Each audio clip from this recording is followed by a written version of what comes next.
বেনাপোল বাংলাদেশের সবথেকে বড় স্থলবন্দর। স্থলবন্দর হওয়ায় এই শহরটির গুরুত্ব অনেক বেশি। গুরুত্বপূর্ণ এই শহরটি আজকে আমরা ঘুরে দেখব। সেই সাথে বেনাপোলের বাহাদুরপুর বাওরটাও ঘুরে দেখব। অনেকেই বেনাপোলে আসলে কোথায় কোথায় ঘুরবেন সেটা খুঁজে পান না। তাদের জন্যই আজকে ভিডিওটা। বেনাপোল শহর এবং বাহাদুরপুর বাওর দুটি জায়গায় আজকে আমরা ঘুরে দেখব। তো চাইলে আপনারা এই দুটি জায়গা বেনাপোলে এসে ঘুরতে পারেন। আজকে আমাদের যাত্রাটা শুরু হচ্ছে যশোর শহর হতে। খুব সকালে আমরা বের হই, কারণ সকাল 7টায় আমাদের ট্রেন। স্টেশনে পৌঁছে আমরা ট্রেনের টিকিট কেটে নিই। কিছুক্ষণ অপেক্ষার পর ট্রেন প্ল্যাটফর্মে এসে হাজির। সরকারি ছুটির দিন হওয়ায় প্রচুর ভিড় ট্রেনে। কোনোরকমভাবে ট্রেনের দরজার কাছে দাঁড়ানোর সুযোগ হলো আমাদের। একদিকে ভালোই হলো, এই জায়গা থেকে বাইরের প্রাকৃতিক দৃশ্য খুব ভালোভাবেই উপভোগ করা যাবে। এটি কিন্তু লোকাল ট্রেন, চাইলে আপনারা এক্সপ্রেস ট্রেনেও বেনাপোল আসতে পারবেন। বেনাপোল ও রূপসী বাংলা এক্সপ্রেস ট্রেনটি বেনাপোল ঢাকা যাওয়া আসা করে। বাইরের প্রকৃতি দেখতে দেখতে 1.5 থেকে 2 ঘন্টার মধ্যে আমরা বেনাপোল স্টেশনে পৌঁছে গেলাম। এখন ট্রেন থেকে নামলাম, এটাই হলো বেনাপোল স্টেশন। আমরা এখন যাব বেনাপোল বাজারের মধ্যে। বেনাপোল হচ্ছে যে ইমিগ্রেশন অফিসের ওখানে। আচ্ছা, ঠিক আছে, তো চলো। হাঁটে যাবা না গাড়ি যাই? স্টেশনের পাশেই সুন্দর একটা বট গাছ রয়েছে এখানে। এটা হলো বেনাপোল মাধ্যমিক বিদ্যালয়। আমরা এই যে বেনাপোলের যে মেন রাস্তা আছে সেই রাস্তার পাশে হেঁটে যাচ্ছি। সামনে বেনাপোলের মেন শহর আর কি। আমরা চলে আসলাম এখন বেনাপোলের কাস্টম হাউস সামনে। আমরা এখন মাইক্রো স্ট্যান্ড বসে আছি। এই সামনে যে মাইক্রো স্ট্যান্ড, তাহলে আপনারা এখান থেকে মাইক্রো ভাড়া করে বা প্রাইভেট কার ভাড়া করে এসে বিভিন্ন প্রাইজে যেতে পারবেন। রেস্ট নিচ্ছে 5 মিনিট নাকি যেমন। আমরা তো আমাদের সকালের নাস্তা এখনো হয়নি, তো আমরা সকালে নাস্তা শেষ করে তারপরে মার্কেটের দিকে বের হবো। আর বাহাদুরপুর বাওয়ারে ঘোরারও ইচ্ছা আছে যদি সময় থাকে। তেল ছাড়া পরোটা চলে আসছে, স্পেশাল তেল ছাড়া পরোটা, অন্যরকম টেস্ট। হ্যাঁ, ঠিক আছে, তাহলে খাওয়া শুরু করি। এটা হচ্ছে আন্তর্জাতিক প্যাসেঞ্জার টার্মিনাল, যেখানে ইমিগ্রেশনের কাজটা সারা হয়। আর তারপরেই কিন্তু এদিক থেকে ঘুরে এই যে এদিকে আপনার হচ্ছে সামনে যে দেখা যাচ্ছে পোর্ট, এখান থেকে প্রবেশ করে। আর এটা হচ্ছে শ্যামলী এনা ট্রাভেল, যেটা একদম ইন্ডিয়ার ভিতরে চলে যায়। বেনাপোল শহর থেকে আমরা যাচ্ছি এখন বাহাদুরপুর বাওরে। এই ভর দুপুরে আমরা বাহাদুরপুর বাওরে একটু প্রশান্তি নেব, এরকম মাঝে একটু শান্তি নেব। বাহাদুরপুর বাওরটা ঘুরে দেখবো নৌকায় করে। এখন বাজে কটা? দুপুর 12টার মধ্যে বাজে। এই জন্যই কিনবা আছে ইংলিশ করি, ইংলিশ করে কিনবা। এখান থেকে বেনাপোল শহর থেকে 40 টাকা করে ভাড়া দিয়ে আপনি চলে যেতে পারবেন বাহাদুরপুর বাওরে।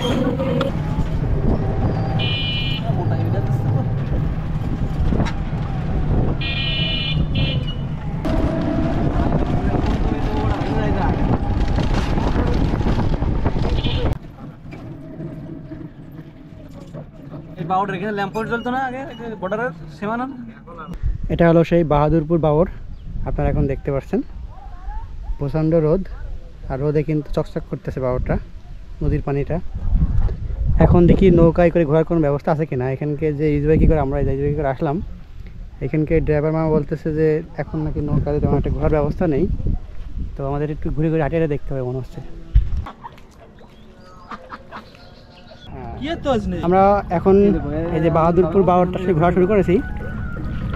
আর আমাদের আজকে নৌকার মাঝে আছে যে চাচা। তো ভালো আছেন? হ্যাঁ, ভালো। তো ওই যে আপনি কি এখন ঘোরান, একটু সেভাবে আমাকে একটু বলেন যে ঘন্টায় কত টাকা নেন বা কি যেভাবে কি খরচ? আমি তো ঘন্টায় না, আমি যে যার ব্যক্তি যেটুক ঘরে ততটুক আমি টাকা নিই, আমি বেশি নিই না, বুঝতে পারছেন? আচ্ছা আচ্ছা। এই যে অনেকেই তো ঘুরতে আসে, সেজন্য দেখা যাচ্ছে ভিডিও দেখে বলতে পারে যে আমার তো বলে দিই যে টাকা কাকার কত টাকা খরচ। আমি তো রেট কারো বলিনি, কারণ আমি যতটুক কষ্ট করবো ততটুক টাকা দেবো। ও আচ্ছা আচ্ছা। তাহলে এখানে হচ্ছে তার সাথে আপনারা কোনো কন্ট্যাক্ট না আসার পরে আপনারা কথাবার্তা বলে নেবেন, তারপর উনি একটা মার্জিতভাবে সে টাকাটা নেবে আর কি। আসে আপনারা ঘুরতে পারবেন, চাইলে বন্ধু বান্ধব নিয়ে কিন্তু আসতে পারেন। আর এটা এরিয়া কিন্তু অনেক বড়, আর দেখতে কিন্তু আর সুন্দর লাগতেছে। বিশেষ করে যদি বিকেলবেলা আসা হয় তাহলে কিন্তু আরও বেশি ভালো লাগবে।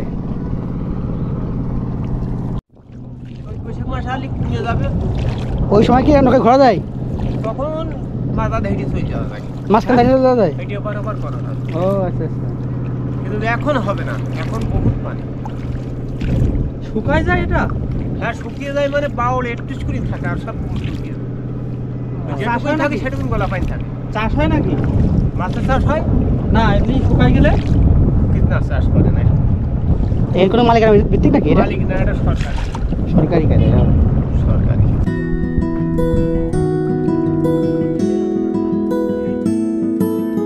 চাচা মাছ কেমন পাওয়া যায় বাওরে?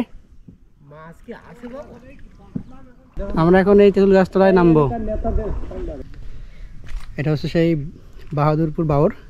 আর বাওরের পাশ দিয়ে কিন্তু মানে এই পাশে আসলে স্থলভাগের মতো আর কি, দ্বীপ মতো। আর এর এই চারপাশ দিয়ে কিন্তু আসলে বাওরটা বয়ে গেছে। আর এই পাশে স্থলভাগ, এ পাশে কিন্তু ধানের জমি টমিও আছে, ধান টান চাষ করা হয়েছে। আর এই পাড় দিয়ে কিন্তু এই যে বাওরের পাড় দিয়ে সুন্দর একটি রাস্তা, এটা পায়ে হাঁটার রাস্তা। এখানে যারা এই যে ধান টান চাষাবাদ করে তেনারা হচ্ছে যে এটা দিয়ে যাওয়া আসা করে। আর এই বাওরে প্রবেশ করার পথ কিন্তু একটাই, যে নৌকা দিয়ে আসতে হয়। এইসব পাশের যে লোকজন বা বসতিগুলো দেখতে পাচ্ছেন, ওই যে দূরে দেখা যাচ্ছে, সবাই কিন্তু এই নৌকা যোগেই কিন্তু এই জায়গায় আসে, এসে সব ধান ক্ষেত্রে চাষাবাদ করে। আর এদিকে মনে হয় অনেক বাড়ি ঘরদর আছে, রাস্তার সামনে কিন্তু ইন্ডিয়ার বর্ডার। তো সব কিছু মিলাই যদি আপনারা এখানে বিকালবেলায় ঘুরতে আসেন তাহলে সুন্দর একটা অনুভূতি পাবেন। এখন প্রচণ্ড রোদ, যেহেতু আমরা দুপুরবেলা আসছি, আসলে আমরা এখানে কিন্তু আসলে অবশ্যই আপনারা নৌকা পেয়ে যাবেন। এ পাশে কিন্তু অনেক এই যে পেয়ারা টেয়ারা চাষ করা হয়েছে, ড্রাগন চাষ করা হয়েছে, তা ধান চাষ করা হয়েছে।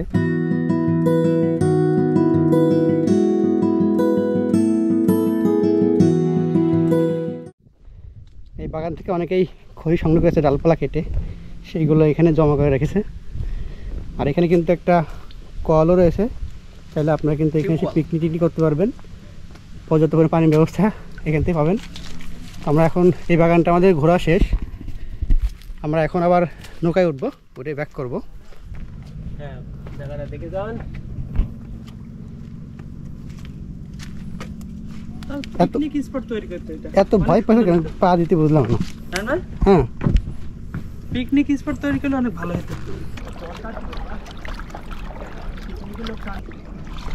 চাষার তো রোদ দিতে গায়ে অনেক বেশি, গায়ে মানুষ তো রোদ করে ব্যাপার না নাকি? 71 বছর বয়স আমার বাবা। 71 বছর বয়স, রোদ কোনো ব্যাপারই না। এখনো রোজ গেছে। গ্রামে যারা কৃষি কাজ করে তারা রোদ কিছু মনেই করে না এখনো, এবং এই জন্যই তারা কিন্তু শরীর অনেক ভালো থাকে, জানেন? আমি ফ্যান বলতে আচ্ছা প্রতিদিন কি ভাড়া কেমন হয় নৌকাতে? ওটা হয় না, বোট এসে হচ্ছে না। বিকেলবেলা তো লোকজন আরো বাড়ে, তেমন একটা হয় না? বোট এসে আমাদের ভাড়া খুব কমে গেছে। ওই একটা বোর্ডেই সব ভাড়া কমে দিচ্ছে। ও সারাদিন টানে থাকে। ও আচ্ছা আচ্ছা। এই বোর্ডের উপরে ই দিয়ে আছে, ছাউনি দিয়ে আছে বলে নাকি? হ্যাঁ সামনে, আর তারপরেও বড় বড় লোক তো আর শক্ত রয়েছে। হ্যাঁ সব করে দেবে। আমাদের গ্রামে 2-4টা লোক আসে, এরা ছোটো। না আমরা আবার আসবো কিন্তু পিকনিক করার জন্য, ঠিক আছে? পিকনিক করার জন্য আসবো। আমরা তো হাতে ছাড়ানো বোর্ডে উঠবো, ওই দিন দিয়ে সাইডে গাইতে উঠবো না, মজা লাগে না। কিন্তু এখানে ঘুরতে আসতে হলে বিকেলবেলা আসতে হবে, তাইলে আরও ভালো লাগবে। হ্যাঁ বিকেলে ভালো লাগে। হ্যাঁ এটা তো বাহাদুরপুর গ্রাম নাকি দাদা? হ্যাঁ এই পাড় দিয়ে যেটা বাহাদুরপুর গ্রাম, এটা কিরা দেখা যাচ্ছে। বাহাদুরপুর বাওরে আমাদের ঘোরা এখানেই শেষ, সমাপ্ত হয়ে যাবে। আমরা বেশ সময় ধরে নৌকায় করে বাওরটা ঘুরে ঘুরে দেখলাম, পাশের যে দ্বীপটা আছে সেই দ্বীপটা ঘুরে দেখলাম। আমরা এখন চলে আসছি যেখান থেকে আমাদের যাত্রাটা শুরু হয়েছিল, সেখানে চলে আসছি। এইটা সেই পাড়ে চলে আসলাম, আমরা এখন থেকে নেমে যাব। আমাদের নৌকাটা ঘাটে ভিড়ে যাচ্ছে, এরপরে আমরা নেমে যাব। আর বাওর ঘোরাটা এ পর্যন্তই শেষ। ভালো থাকবেন, সুস্থ থাকবেন, আল্লাহ হাফেজ।